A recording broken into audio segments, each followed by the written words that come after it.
এবার আবহাওয়া ও বন্যা পরিস্থিতি নিয়ে জানাতে আবহাওয়া অধিদপ্তর থেকে যোগ দিচ্ছেন সহকর্মী সুলতানা জাহান মিতু। মিতু, বৃষ্টি এবং আবহাওয়ার কি পূর্বাভাস পাওয়া যাচ্ছে? বন্যা পরিস্থিতি নিয়ে কি জানা গেল? আমি তো মশলা বদলে ফেলেছি, এবার আপনিও বদলে ফেলুন। একবার প্রাণ গুঁড়া মশলা ব্যবহার করেই দেখুন।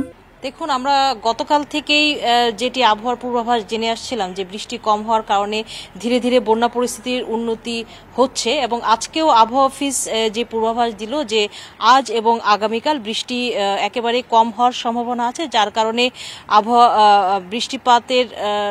বৃষ্টিপাত কমার কারণে বন্যা পরিস্থিতির উন্নতি হবে তেমন আভাস তারা দিয়েছেন। তবে তারা যেটি বলছেন যে ২৬ তারিখে একটি ভারী বৃষ্টিপাতের সম্ভাবনা আছে, তখন হয়তো কিছুটা অবনতি হতে পারে। তবে ২৭ তারিখের পর থেকে আবারও বন্যা পরিস্থিতির উন্নতি হবে, যেহেতু বৃষ্টিপাত কম হবে।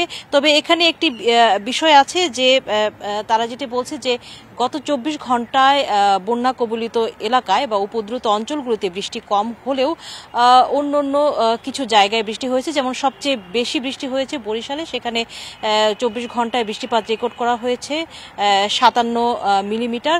আরেকটি বিষয় যে বরাবরই আবহাওয়া অফিস যেটি বলে আসছে, এই যে বন্যা পরিস্থিতি তৈরি হয়েছে দেশের অভ্যন্তরে, যে কারণ তারা বিশ্লেষণ করে পেয়েছেন, যে মূল কারণ হিসেবে তারা দেখছেন একটি নির্দিষ্ট সময়কালে, সেটি হচ্ছে ১৬ থেকে ২২ তারিখ পর্যন্ত অতিরিক্ত বৃষ্টিপাত এবং উজানেও অনেক বেশি বৃষ্টিপাত হওয়ার কারণে আসলে এই বন্যা পরিস্থিতির, এবং তার এই বৃষ্টিপাতটি বলছে যে ৫০০ থেকে ৭০০ মিলিমিটার পর্যন্ত বৃষ্টি হওয়ার কারণেই এই সময়টায়, এবং এই বৃষ্টির পানি আসলে সরে যাওয়ার মতো পরিস্থিতি তৈরি হয়নি। সেটিও আসলে একটি প্রাকৃতিক কারণ ছিল, কারণ সাগরে সে সময়টায় জোয়ার বেশি ছিল, লঘুচাপ এবং পূর্ণিমার কারণে, তাই পানিও কিন্তু সরে না যাওয়ার কারণেই আসলে বন্যা পরিস্থিতির সৃষ্টি বলে তারা যেটি বলছে, আসলে এটি দেশের অভ্যন্তরীণ কারণ হিসেবে।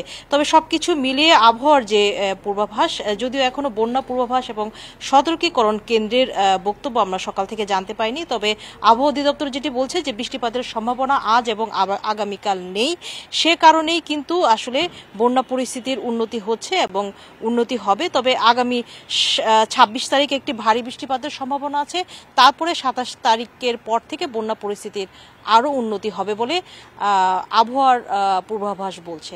এখন পর্যন্ত এই ছিল সবশেষ। আবহাওয়া অধিদপ্তর থেকে জানাচ্ছেন সহকর্মী সুলতানা জাহান মিতু।